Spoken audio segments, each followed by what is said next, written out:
Êxodo capítulo 20, estarei fazendo a leitura do versículo 1 até o versículo 17, tá bom? Versículo 1 a 17 de Êxodo capítulo 20. Somente hoje nós vamos fazer a leitura de todo esse texto, tá? Então aí nós vamos começar então a ver a respeito de cada mandamento que o Senhor tem nos dado. Mas hoje, para uma introdução, nós vamos fazer a leitura dos versículos 1 até o versículo 17. Êxodo 20, versículos 1 a 17. A palavra de Deus diz assim: Então falou Deus todas estas coisas, dizendo: Eu sou o Senhor teu Deus, que te tirei da terra do Egito, da casa da servidão. Não terás outros deuses diante de mim. Não farás para ti imagem de escultura, nem alguma semelhança do que há em cima nos céus, nem embaixo na terra, nem nas águas debaixo da terra. Não te encurvarás a elas, nem as servirás, porque eu, o Senhor teu Deus, sou o Deus zeloso, que visito a iniquidade dos pais nos filhos até a terceira e quarta geração daqueles que me odeiam. E faço misericórdia a milhares dos que me amam e aos que guardam os meus mandamentos. Não tomarás o nome do Senhor teu Deus em vão, porque o Senhor não terá por inocente o que tomar o seu nome em vão. Lembra-te do dia do sábado para o santificar. 6 dias trabalharás e farás toda a sua obra, mas o 7º dia é o sábado do Senhor teu Deus. Não farás nenhuma obra, nem tu, nem teu filho, nem tua filha, nem teu servo, nem a tua serva, nem o teu animal, nem o teu estrangeiro que está dentro das tuas portas.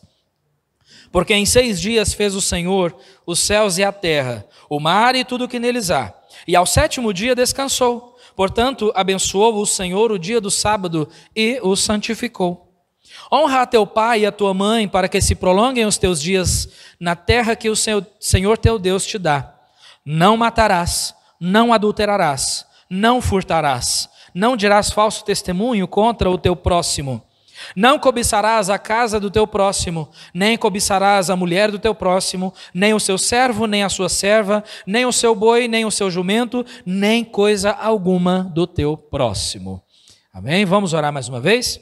Pai, agradecemos ao Senhor por esse momento de estarmos aqui com a tua palavra em mãos e estamos desejosos, Pai, para podermos ouvir a voz do Espírito Santo falando em nossos corações e nos ajudando, Pai, a podermos compreender a Tua palavra e aplicá-la nas nossas vidas. Deus, por favor, faça de nós um povo obediente à Tua palavra, que possamos, Pai, abraçar os princípios estabelecidos aqui nesses mandamentos e que em tudo, Senhor, o Senhor seja exaltado e engrandecido nessa noite. Fale conosco, Deus, nós dependemos inteiramente do Senhor, Pai, e pedimos ao Senhor, Deus, que o Senhor esteja salvando almas também.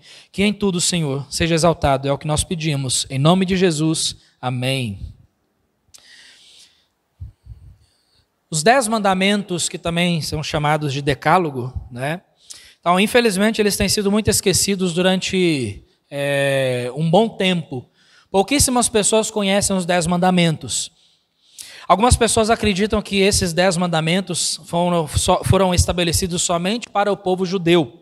E aí, por conta disso, acabam que usam isso como desculpa para não obedecer os princípios que Deus estabeleceu nesses mandamentos. Mas a questão é que, quando nós olhamos o Antigo Testamento, haviam sim certos mandamentos, certas leis, por exemplo, algumas leis civis que tratavam a respeito de repartição de terras, de heranças e outras coisas. Existiam leis também cerimoniais que tratavam a respeito de sacrifício de animais e outras diversas coisas. Mas existem também as leis que perpetuam. E então nós temos que ter sabedoria para podermos compreender quais são essas leis que nós ainda abraçamos e obedecemos. Nós não somos judeus, claro, é óbvio. Mas existem certas leis que nós podemos trazer para nós os princípios que Deus estabeleceu. Por exemplo, você viu aqui, foi mencionado a respeito do dia de sábado. Lembra-te do dia de sábado para o santificar. Mas nós não guardamos o sábado. Por quê? Nós usamos o princípio de haver um dia estabelecido por Deus para a adoração mútua, para a adoração em conjunto, que é o momento onde o povo de Deus se reúne para adorar ao Senhor. Então nós usamos este princípio, mas não no sábado, mas no domingo. E aí, por que nós fazemos isso no domingo e não no sábado? Bom, aí nós vamos ver quando chegarmos nesse ponto, tá bom? Então tá aí para aguçar a sua cabeça, né? Aguçar o seu pensamento sobre isso. Mas nós vamos estar discorrendo sobre esses princípios que Deus estabeleceu, tá certo? Então, para mostrar a seriedade desses mandamentos, Deus fez algo grande. Não foi simplesmente... Deus não simplesmente entregou esses mandamentos nas mãos de Moisés para que Moisés passasse para o povo. Não, houve algo grande. Nós vemos aqui que o povo havia ficado 400 anos escravizados no Egito. 400 anos. Então, depois de 400 anos, chega nesse ponto aqui, chega no ponto em que eles foram libertos, Deus levantou um homem, Moisés, um grande líder, que ele foi usado pelas mãos de Deus para poder libertar o povo do Egito, da escravidão do Egito. E nesse ponto aqui em que os 10 mandamentos foram entregues, você observa no capítulo 19, que é o capítulo anterior, no versículo 1, que aqui eles estão no 3º mês de libertação. Então este é o 3º mês em que eles foram libertos da escravidão. Eles precisavam de uma diretriz de culto, de forma de adorar a Deus e a forma de se relacionar com o próximo. Ficaram 400 anos lá na escravidão. Então eles precisavam de uma diretriz e é isso que Deus está fazendo. Deus está dando para eles uma direção, uma diretriz para que eles pudessem servir ao Senhor melhor durante a sua peregrinação. Então é isso que acontece aqui. E Deus então Ele faz algo grande aqui, para mostrar justamente a seriedade disso. Se você observar no capítulo 19, antes de Deus entregar esses mandamentos para Moisés passar para o povo, você vê aqui que Deus estabeleceu aqui alguns critérios. O povo não poderia subir até o monte. Houve aqui um grande barulho de buzina ou trombeta. Você vê ali, por exemplo, no capítulo 19, versículo 18, diz assim: e todo o monte Sinai fumegava, pegou fogo, porque o Senhor descera sobre ele em fogo, e a sua fumaça subiu como fumaça de uma fornalha, e todo o monte tremia grandemente. Houve um terremoto ali. Por que Deus fez isso? Para mostrar a seriedade desse evento. Para mostrar a seriedade. Aí você vê no versículo 19, e o som da buzina ou da trombeta ia crescendo cada vez mais. Moisés falava e Deus lhe respondia em voz alta. Então você vê que foi um evento sem igual. Deus fez algo grande aqui, e tão grande que depois ele entrega os mandamentos, e você vê aqui a reação do povo com esse evento magnífico. Olha lá, nós paramos no versículo 17, mas olha comigo o versículo 18 do capítulo 20. O versículo 18 do capítulo 20, olha só o que diz: e todo o povo viu os trovões e os relâmpagos, e o sonido, ou o som da buzina ou da trombeta, e o monte fumegando, e o povo, vendo isto, retirou-se e pôs-se de longe, porque houve temor. Então o povo se retirou, se afastou. O versículo 19 diz: e disseram a Moisés, olha só o que eles disseram para Moisés: fala tu conosco e ouviremos, e não fale Deus conosco, para que não morramos. É muito interessante a reação do povo. Realmente houve um temor pela presença de Deus. Aí o versículo 20, então, Moisés responde: não temais. Olha que gostoso. Deus veio para vos provar, e para que o seu temor esteja diante de vós, a fim de que não pequeis. Por quê? A fim de que não pequeis.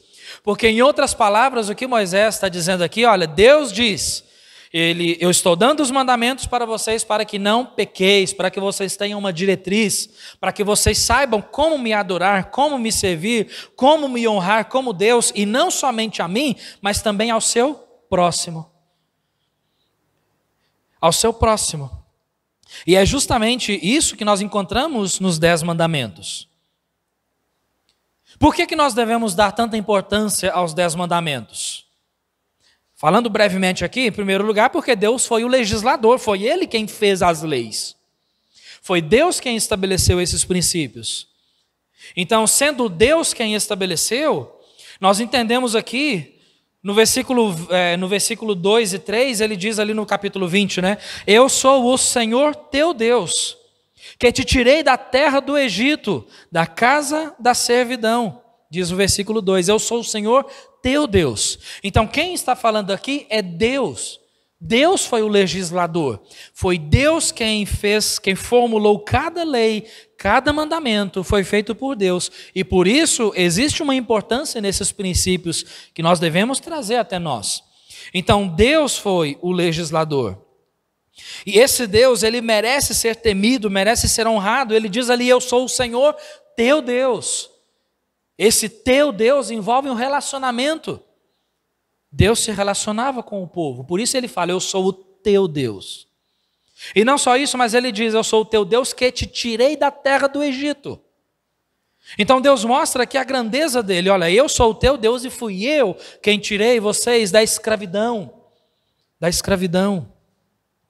Então, por isso, Deus merece, ele precisa ser honrado, respeitado e temido.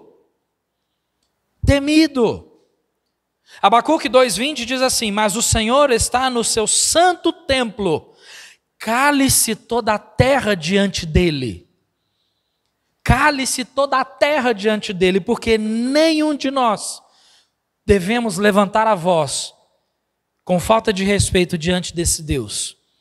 Porque Ele é Deus. Ele é o nosso Deus. Ele é o nosso Deus. Então Ele diz, eu sou o Senhor, o teu Deus, que te tirei da terra do Egito, da casa da escravidão. E hoje, trazendo esses princípios para nós, nós podemos dizer, é como se Deus estivesse dizendo para nós, olha, eu sou o teu Deus, que te tirei do mundo, da escravidão, do pecado. Eu sou o teu Deus, o teu libertador. Eu sou aquele que faz as obras na sua vida. Sim, Deus diz, sim, me ame, me adore, mas também me respeite, porque eu sou o teu Deus, e me tema, tenha temor. Então esse Deus foi o legislador dos 10 mandamentos. Além disso, por que existe uma importância nos princípios dos 10 mandamentos? Porque eles expressam o caráter de Deus. O caráter de Deus.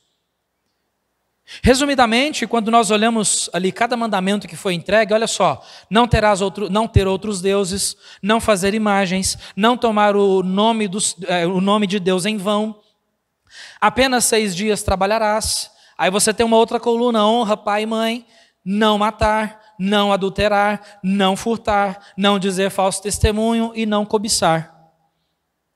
Em suma, esses são os 10 mandamentos. E o interessante, amados, é que quando nós observamos os princípios que Deus estabeleceu em cada um desses mandamentos, você consegue ver ali claramente que se nós fazemos um panorama geral ali, você vê o caráter de Deus ali. Quando Deus diz não ter outros deuses diante dele, quer dizer que ele é o único Deus, ele é exclusivo. Quando Deus diz para não fazer imagens, quer dizer que Deus não pode ser comparado com nada que seja visível, porque Deus é espírito. Quando você vê ali não tomar o nome de Deus em vão, é porque o nome dele é santo. Ele zela pelo seu nome. Quando você vê ali apenas 6 dias trabalhar, é porque Deus exige do seu povo também a adoração. Um momento de adoração, um momento específico de adoração conjunta.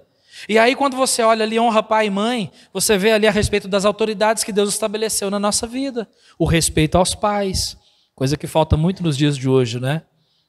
Não matar, não adulterar. Então você vê ali, tudo isso demonstra o caráter de Deus.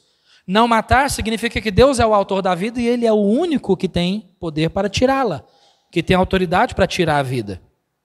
Quando você vê ele não adulterar, quer dizer que Deus estabeleceu a família, e essa família deve ser honrada, deve ser respeitada, o princípio familiar, que hoje infelizmente caiu em desuso, né? Não sei se você tem visto por aí, tem um vídeo até de um certo político aí dizendo que família é coisa do passado. Não sei se alguém viu isso aí. Família, essa questão de defender família, isso é coisa do passado. Rapaz, puxa vida, eu fico chocado com um negócio desse. E esse homem agora está fazendo campanha a favor do aborto. Tá? Então, cuidado. Ore a Deus pelo nosso país. Ore a Deus pelas eleições, queridos. Ore a Deus. Tem gente aí muito importante querendo se eleger e fazendo campanha pró-aborto. Isso é matar. Isso é assassinato. Ninguém tem poder para isso. Ninguém tem autoridade para isso. Deus é o autor da vida e só Ele tem poder para tirar, porque Ele é Deus. Não dizer falso testemunho, não cobiçar, não roubar, tudo isso mostra o caráter de Deus. E o interessante é que quando nós observamos esses mandamentos, você vê ali que os primeiros 4, eles dizem a respeito da nossa conduta com relação a Deus. Com relação a Deus. E quando você observa ali os outros 6, você vê que ele fala sobre a nossa conduta para com o próximo. E, irmãos, muitos problemas na nossa vida seriam evitados se nós observássemos os princípios estabelecidos nesses mandamentos de Deus. Muitos. Tanto para com Deus quanto para com o próximo. Muitos problemas seriam evitados. A nossa vida seria muito mais feliz, alegre, se nós observássemos todos esses mandamentos, que estabelecidos por Deus, ou os princípios estabelecidos. Então, por que é importante? Porque expressam o caráter de Deus. E não só isso, mas olha só, quando nós vemos ali falar a respeito de Deus e a respeito do próximo, todos esses mandamentos, eles podem ser resumidos, e Cristo fez isso. Ele disse: amarás o Senhor teu Deus, olha só, o meu relacionamento com Deus, de todo o teu coração e de toda a tua alma e de todo o teu pensamento. Este é o primeiro e grande mandamento. Por quê? Porque fala a respeito da minha conduta para com Deus. E depois o segundo semelhante a este é: amarás o teu próximo como a ti mesmo. Destes 2 mandamentos dependem toda a lei e os profetas. Toda a lei, todos os mandamentos, todos os princípios que nós vemos que Deus, como legislador, colocou, eles podem ser colocados ali resumidamente nesses 2 princípios que o próprio Cristo defendeu. Tudo. Então nós temos a nossa conduta para com Deus e a nossa conduta para com o próximo. Por isso existe importância nos 10 mandamentos. E além disso, um terceiro fato também é porque o próprio Novo Testamento confirma os mandamentos. O Novo Testamento confirma. Se você observar naquele texto em Mateus 19, versículos 16 a 22, um certo jovem rico chegou até Jesus e disse: Senhor, que bem farei para herdar a vida eterna? Jesus disse para ele a segunda parte dos mandamentos. Conhece os mandamentos: honra teu pai e tua mãe, não dirás falso testemunho contra o teu próximo, não furtarás, não adulterarás. E ele falou todos aqueles mandamentos, menos um, o de não cobiçar. Jesus não falou esse, mas porque Jesus queria atacar o coração daquele jovem rico. E aí então aquele jovem rico disse: mas Senhor, todos esses mandamentos eu tenho guardado desde que eu era jovem, moço. E Jesus então, tocando no coração dele, bem na ferida, e ele é especialista nisso. Jesus, ele toca justamente onde nós precisamos. E Jesus diz para ele: falta uma coisa. Vai, vende tudo que você tem e dá para os pobres. E vem e me segue. Aquele jovem naquele momento, ele ficou triste. Baixou a cabeça, o semblante caiu e ele saiu em tristeza. Por quê? A própria Bíblia diz: porque ele tinha muitas riquezas, muitas propriedades, e ele não queria desfazer delas. Sabe o que é que isso mostra para nós? Isso mostra para nós o quanto nós somos impossibilitados de obedecer todos esses mandamentos para poder dar a vida eterna. Nós não conseguimos. Nós não conseguimos. Por mais que nós tentemos obedecer todos esses mandamentos que Deus colocou, Tiago capítulo 2, versículo 10 afirma que se nós obedecermos todos eles, mas se desobedecermos apenas um mandamento, nós somos culpados e impossibilitados de herdar a vida eterna. E aí eu pergunto para você, qual de nós aqui, será que existe alguém entre nós que poderia levantar a sua mão e dizer assim, olha, eu obedeço cada mandamento, todos os mandamentos, eu obedeço, eu nunca quebrei nenhuma regra, eu sou perfeito. Alguém seria ousado bastante para levantar a mão e dizer isso? Eu nunca pequei? 1 João capítulo 1, João disse ali que aquele que diz que não tem pecado, ele não só é mentiroso, como ele também diz que Deus é mentiroso. Porque o próprio Deus disse que todos pecaram e estão destituídos, separados de Deus. É por isso que nós precisamos de Jesus Cristo. Porque nós não conseguimos obedecer todos os mandamentos. E para uma pessoa ser habilitada a entrar no céu pelas suas obras, ele tem que ser literalmente perfeito. Mas não existe ninguém perfeito. E Deus, sabendo dessa condição, enviou o Senhor Jesus Cristo a esse mundo, como diz Romanos capítulo 5, versículo 8. Conhece Romanos 5, 8? Quem conhece, fala comigo aí. Mas Deus prova o seu amor para conosco, em que Cristo morreu por nós, sendo nós ainda pecadores. João 3,16 é mais conhecido, não é? Fala lá, João 3,16. Porque Deus amou o mundo de tal maneira que deu o seu Filho unigênito para que todo aquele que nele crer não pereça, mas tenha a vida eterna. Por isso Deus enviou o seu Filho ao mundo, porque nós estávamos condenados. Porque nós não conseguimos ser tão perfeitos para herdar a salvação. Não existe. Todo ser humano é pecador. Por melhor que a pessoa tente ser, ela é uma pecadora. Nós não conseguimos obedecer esses mandamentos. 100%. Todos eles. E é interessante que se você observar todo o Antigo Testamento, você vai encontrar ali 613 mandamentos. 613 leis. Não existe ninguém que conseguiria obedecer 613 leis. Não existe. Agora é claro que dentre essas leis existem leis específicas para o povo judeu. Mas nem eles não conseguiriam obedecer todas essas leis. Isso só no Antigo, tá? Sem mencionar o Novo. Então nós não conseguimos, amados, e justamente por isso é que nós precisamos de Cristo. Mas quando nós olhamos então o Novo Testamento, todo o Novo Testamento confirmou os 10 mandamentos. Nós temos esses mesmos princípios no Novo Testamento. Por exemplo, em Mateus capítulo 5, o Senhor Jesus Cristo, ele diz, ouvistes ao que foi dito aos antigos, não matarás. Mas Jesus diz, eu, porém, vos digo que, se alguém se irar contra o seu irmão, esse será réu de julgamento.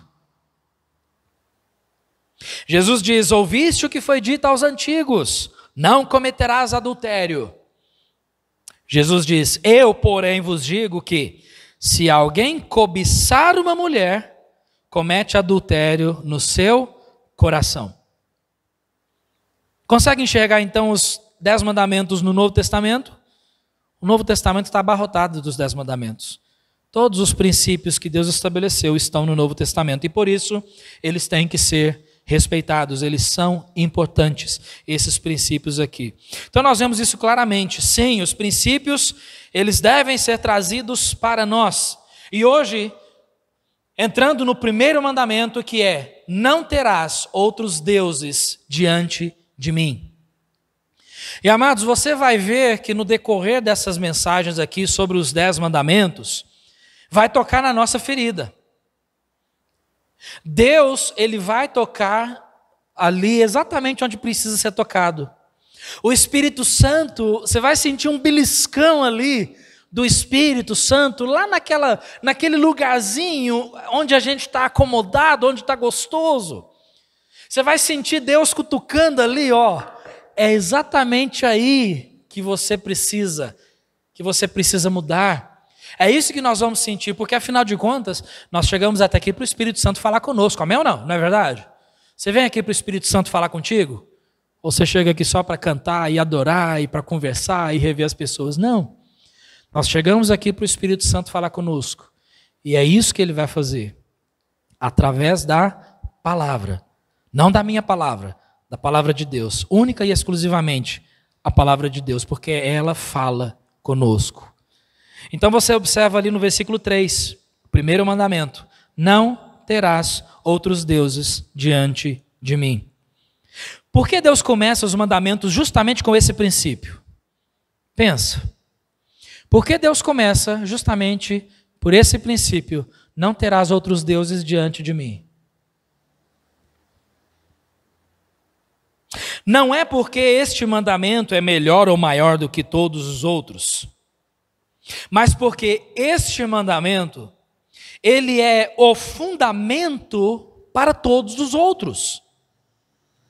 Porque quando nós desobedecemos qualquer princípio que Deus estabelece, nós já estamos quebrando este mandamento de não ter outros deuses diante de nós.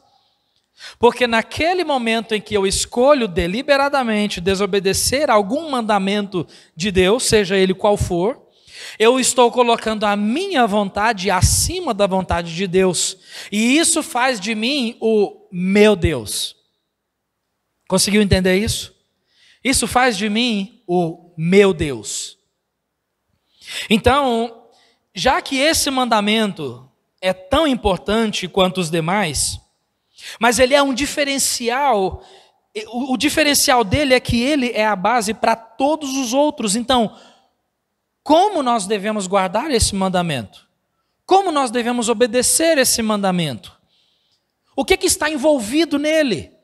O que Deus espera de nós com esse mandamento? O que Deus deseja? E é isso que nós vamos ver aqui hoje à noite, irmãos. Não terás outros deuses diante de mim. Então, o que está envolvido nesse primeiro mandamento? Tem muita coisa envolvida aqui. Você vai ver na próxima mensagem que nós vamos falar a respeito do versículo 4, que é o segundo mandamento. Não farás imagens de escultura. Mas por que Deus colocou separado aqui imagem de escultura, mas ele disse não ter outros deuses? Não é a mesma coisa? Não. A gente vai ver que existe uma certa diferença entre não ter outros deuses e adorar imagens de escultura. Porque muitas vezes nós pensamos assim, mas eu não adoro imagens de escultura, então eu não tenho outros deuses. Não. Quando nós trazemos esse princípio para nós e estudamos e vemos o que Deus quer dizer, nós entendemos algo por um plano muito maior. Muito maior. Então, o que nós encontramos aqui, irmãos, o que Deus deseja de nós, e o que Ele deseja, 3 pontos aqui para hoje à noite, e o primeiro é, Deus ordena que, houve uma duplicidade ali, né, que adoremos exclusivamente a Ele. Deus ordena que adoremos exclusivamente a Ele. Então essa é a primeira ideia que nós encontramos que está inculcada nesse mandamento. Não terás outros deuses diante de mim. O primeiro mandamento está baseado nas informações que nós encontramos no versículo 2. Porque no versículo 2 nós lemos o Senhor dizendo, eu sou o Senhor teu Deus, que te tirei da terra do Egito, da casa da escravidão. E por isso, pelo fato de eu ser o Senhor teu Deus, que te tirei da terra do Egito, da casa da escravidão, você não deve ter outros deuses diante de mim. Eu sou o Senhor, isso mostra quem Deus é, Ele é o Senhor, Ele é o Criador de todas as coisas, Ele tem a total soberania. Então isso quer dizer, eu sou o Senhor, teu Deus. Isso demonstra sobre quem Ele é Deus. Se Deus diz, eu sou o Senhor, teu Deus, quer dizer que Ele é Deus sobre nós. Por isso não deve haver outros deuses diante dEle. Quando Ele diz que te tirei da terra do Egito, Isso significa que o Senhor está lembrando aquele povo, de onde eles saíram, e Deus também está lembrando a nós, de onde nós saímos. Nós saímos do lamaçal do pecado, do caminho das trevas, sendo direcionados para o inferno. Mas o Senhor, pela sua infinita misericórdia, eu gosto desse texto de Efésios 2. Efésios 2, ele diz ali tantas coisas sobre nós, né? Ele fala, olha, vós antes andavam nos desejos da vossa carne, fazendo a vontade da carne, dos pensamentos, ou seja, vocês faziam o que queriam, né? Vocês andavam ali, eram filhos da ira, andavam em pecado, mas aí ele diz ali em Efésios 2, versículo 4, mas Deus, que é riquíssimo em misericórdia, pelo seu muito amor com que nos amou, estando nós ainda mortos, Ele nos vivificou juntamente com Cristo. Pela graça sois salvos. E é isso que Deus está lembrando eles. Eu sou o Deus que te tirou da terra do Egito, da casa da escravidão. E quando nós trazemos esse princípio para nós entendemos claramente a voz de Deus ecoando através dos séculos, dizendo, eu sou o Senhor teu Deus, que te tirei da escravidão do mundo e te coloquei no caminho da salvação, rumo ao céu, através de Jesus Cristo. E em algum momento da nossa vida, e eu espero que cada pessoa aqui presente tenha feito isso, porque isso é extremamente importante. Cada pessoa aqui presente, em algum momento da sua vida, da minha vida, nós precisamos compreender, através da palavra de Deus, que nós somos pecadores, impossibilitados de chegar até o céu, mas que Jesus Cristo é a prova do amor de Deus para conosco, como nós falamos em Romanos 5:8. Então, através de Jesus Cristo, nós podemos ter vida eterna. E quando eu compreendo isso, e eu chego e coloco a minha fé no Senhor Jesus Cristo, dizendo, Senhor, eu sou pecador, eu sei que se eu morrer nesse momento eu não posso ter a salvação porque eu sou pecador, mas eu sei que Jesus Cristo morreu pelos meus pecados para me salvar, e nesse momento, Senhor, eu coloco a minha fé no Senhor Jesus Cristo, na sua morte e ressurreição pelos meus pecados. A partir desse momento, daquele ponto da vida daquela pessoa em diante, ele é libertado da escravidão do pecado e ele é colocado nas mãos de Deus, como diz João capítulo 10. Esse é o milagre da salvação. Esse é o milagre. Então é justamente isso que Deus está lembrando eles. Olha, não se esqueça onde vocês estavam, quem te tirou de lá e onde vocês estão indo agora. Eu sou o Senhor teu Deus. Em resumo, Deus é Deus soberano sobre nós, que nos tirou do mundo onde nós éramos escravos. Portanto, Ele é o Senhor. Ele é Deus. E é justamente por isso que Ele ordena que nós adoremos exclusivamente a Ele. E nós não podemos olhar como se Deus fosse um capataz, ou como se Deus fosse alguém ali, né, pegando a ferro e fogo e olha, me adore, me adore, me adore. Não, a gente não deve olhar com esses olhos. Mas quando nós olhamos na questão da soberania de quem Deus é, o Criador dos céus e da terra, nós compreendemos que só Ele deve ser adorado. Só Ele. Ninguém mais deve ser adorado. E Deus já havia dito isso. Deus diz isso em todo o Antigo Testamento e também no Novo. Deuteronômio 4:39, Deus disse para eles também, por isso hoje saberás e refletirás no teu coração, que só o Senhor é Deus, em cima no céu e embaixo na terra, nenhum outro há. Deuteronômio 6, versículos 4 e 5 diz assim, ouve Israel, o Senhor nosso Deus é o único Senhor. Amarás, pois, o Senhor teu Deus de todo o teu coração e de toda a tua alma e de todas as tuas forças. Essas mesmas palavras o Senhor Jesus Cristo usou naqueles versículos que nós lemos. O próprio Senhor Jesus, na ocasião da sua tentação, lá quando ele estava diante de Satanás, no momento em que Satanás ofereceu a Cristo a oportunidade de adorar a Ele, Jesus recusou adorar Satanás. E ele disse, em Mateus 4,10, vai embora, Satanás, porque está escrito, ao Senhor teu Deus adorarás, e só a Ele servirás. Só a Ele. Só Deus. Deus exige uma adoração exclusiva, porque não existe mais nada que deva ser adorado. Não existe. Qualquer outra forma de adoração, qualquer outra coisa que é colocada num grau de importância maior do que Deus, isso é idolatria. E Deus odeia a idolatria. Deus odeia. Isso é abominável diante de Deus. Esse princípio, então, que Deus colocou, e falando a respeito da idolatria, isso nos leva ao terceiro envolvimento aqui desse mandamento. Que Deus ordena que nos afastemos de toda a idolatria. Então, quando ele diz, não terás outros deuses diante de mim, Deus também está querendo dizer que nós devemos nos afastar, fugir de qualquer idolatria. Qualquer idolatria. E o que é idolatria? Idolatria é basicamente retirar Deus do seu lugar que Ele é de direito, ou seja, o primeiro lugar do meu viver. É ter outra qualquer coisa como a minha fonte de alegria, satisfação e esperança.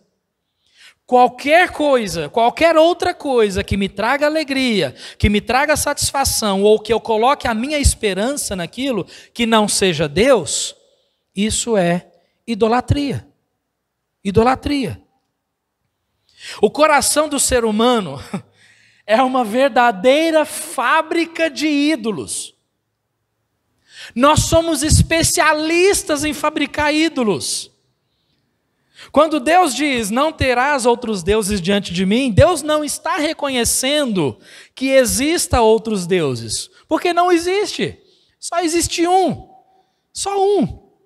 Mas o que Deus está querendo dizer é que não existe outro Deus, é impossível surgir um outro Deus, mas nós, pelo nosso orgulho, pela nossa vaidade, pelo nosso ser pecaminoso, o nosso coração ele é uma verdadeira fábrica de ídolos.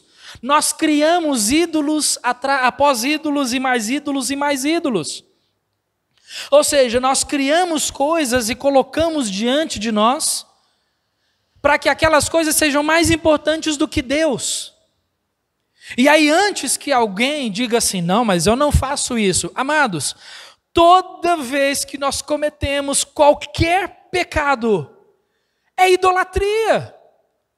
Porque nós estamos falando, é como se nós estivéssemos dizendo assim, não, Deus, nesse momento eu não quero fazer a tua vontade, então dá licença, saia do trono da minha vida, fica aqui no cantinho e deixa eu tomar as rédeas primeiro.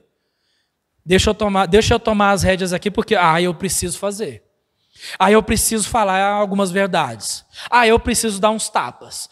Eu preciso falar algumas coisas. Eu preciso chegar lá e mostrar quem eu sou. Eu preciso chegar lá e rodar a baiana, porque eu não admito isso e eu vou fazer. E aí depois que nós erramos, que nós pecamos, com a maior insensatez, chegamos e dizemos, pronto, agora eu estou aliviado, vem Deus. Agora pode sentar de novo. Como se Deus fosse um bonequinho que a gente pega e coloca na cadeira e fica ali, agora você fica aí. Não, agora dá licença que eu quero sentar nessa cadeira. Não, pronto, agora eu já fiz o que eu tenho que fazer, agora pode vir e ocupa o lugar aqui. Não, Deus, agora dá licença porque agora eu quero assumir as rédeas de novo. Cada vez que nós pecamos, nós fazemos dessa forma. Agora nós compreendemos melhor o que é idolatria, não é verdade?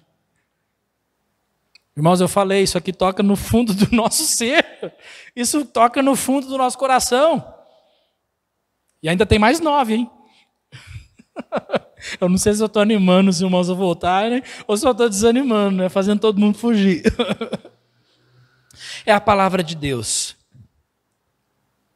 É a palavra de Deus. 1 João 5,21 diz, filhinhos, guardai-vos dos ídolos. Amém.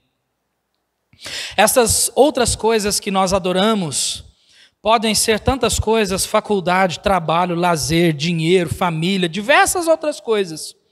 Porém, de todas as coisas que podem ser adoradas, que nós colocamos como objeto de adoração, existe uma que é constantemente adorada e idolatrada de uma forma descarada e deliberada, que é a adoração do meu eu. A adoração de mim mesmo. Essa é a mais ferrenha. Se alguém perguntar para você e para mim assim, qual é o seu maior inimigo? Não diga que é Satanás.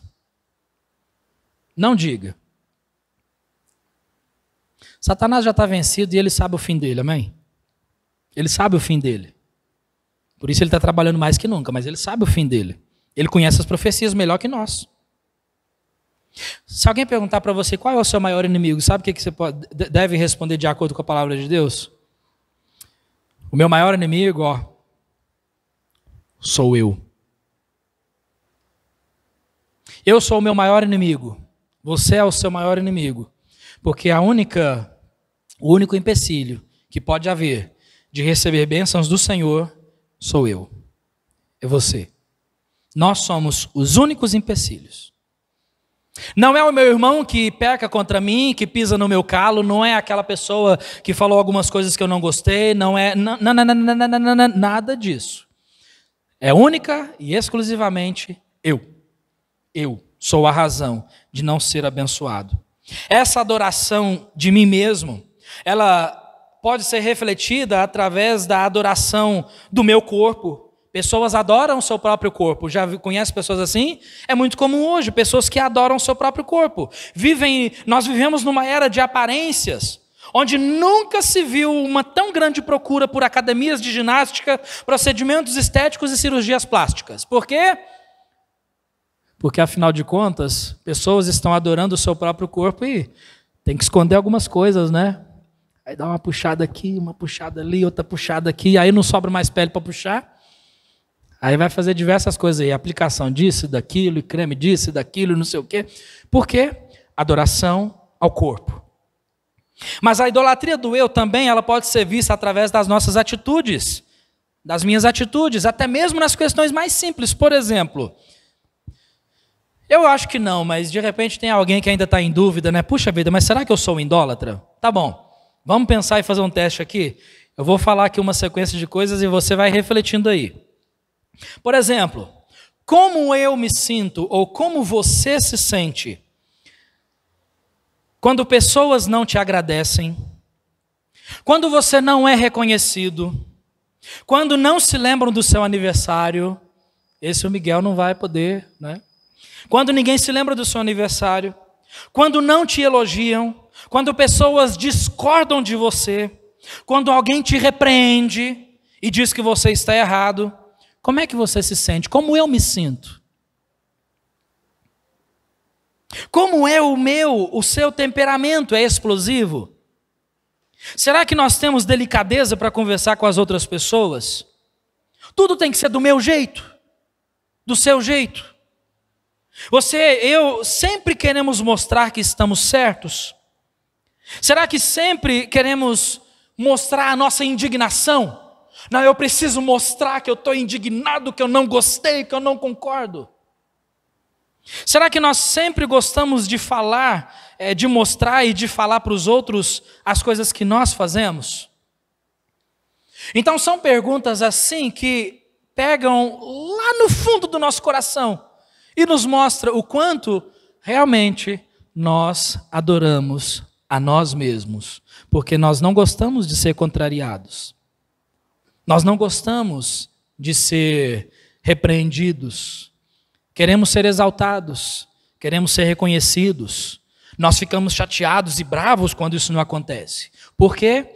Porque eu adoro a mim mesmo. A mim mesmo. E convenhamos, muitos problemas relacionais, emocionais, espirituais, familiares, financeiros, tudo isso são resultados da nossa idolatria. Da nossa idolatria. Porque nós escolhemos fazer a nossa vontade e não a vontade de Deus. Colocamos o nosso ego acima de Deus.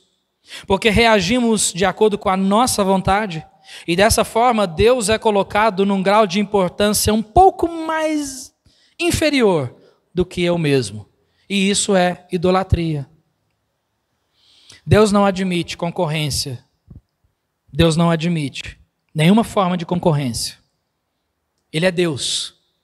Na realidade, não existe concorrência que deva concorrer com Deus, porque Ele é Deus. Então, essa é a segunda ideia que nós encontramos ali. Agora, para fazer um fechamento aqui, a terceira ideia que está inculcada nesse mandamento para finalizar, Deus ordena também que Cristo seja a nossa única fonte de satisfação. Só Cristo. Não eu, não o meu dinheiro, que a propósito eu não tenho, não os meus bens, que a propósito não é muita coisa, nada disso, não a minha vontade. A minha única fonte de satisfação deve ser Cristo. Eu e você, nós não precisamos de nada mais a não ser Cristo. Nós não precisamos da aprovação de ninguém. Nós não precisamos de elogio de ninguém. Nós não precisamos de reconhecimento de ninguém. E nós não precisamos mostrar para ninguém que nós estamos certos. Porque a minha única fonte de satisfação, alegria e esperança deve ser Cristo. Só Cristo. Nada mais. Só Jesus. Então, aqui no livro de Êxodo e em todo o Velho Testamento, Deus exige adoração exclusiva a Ele. Mas quando nós olhamos o Novo Testamento, Jesus Cristo nasceu, e aí na ocasião, por exemplo, na ocasião da transfiguração, você encontra lá em Mateus 17, Jesus subiu ao monte, levou com ele Pedro, Tiago e João, e ali ele transfigurou-se, o seu rosto modificou-se, ele ficou reluzente diante deles. E eles ouviram uma voz descendo do céu dizendo: olha, este é o meu filho amado, em quem tenho prazer, escutem ele. Os 3 discípulos ouviram a voz vinda do céu. Essa adoração que é colocada diante de Deus, que deve ser colocada diante de Deus no Velho Testamento, aí no Novo Testamento nós temos o cumprimento das profecias com o nascimento de Cristo. Essa mesma adoração que é colocada diante de Deus, também ela deve ser colocada em Cristo, porque Colossenses capítulo 1, versículos 15 a 17, diz ali que o Senhor Jesus Cristo, Ele é a expressa imagem do Deus invisível. Ele é o Deus conosco, o Emanuel. Cristo é o Criador dos céus e da terra, tudo foi feito por Ele e para Ele, e sem Ele nada do que existe haveria de existir. Esse é Cristo. Por isso, Jesus deve ser a nossa única fonte de satisfação, a única fonte de satisfação. Cristo é a luz dos homens, o único Salvador, a fonte de vida, o príncipe da paz, o pão da vida, a porta para o céu, o caminho, a verdade e a vida. Ele é o próprio Deus. Esse é Jesus. Por isso a minha satisfação deve vir somente dele. Por isso que o único capaz de transformar o meu coração e tirar a idolatria de qualquer coisa que seja, principalmente a idolatria do meu eu, é Cristo. É se submetendo a Jesus, é chegando até Cristo, se curvando diante dele e reconhecendo ele como o único Senhor. Mas antes disso, antes de reconhecer Jesus como o único Senhor, é necessário que cada ser humano reconheça Jesus como o único Salvador. Porque primeiro ele quer ser o Salvador da sua vida, e depois ele quer ser o Senhor. O Senhor. Não existe essa questão de, não, eu quero Jesus como meu Salvador, mas não como Senhor, porque eu quero fazer a minha vida, cumprir a minha vontade, e eu tenho os meus planos. Não. Jesus, ele é o Salvador e ele é o Senhor. E é isso que ele quer de nós. Jesus é o único. Você não precisa de mais nada. Só Jesus. Amém?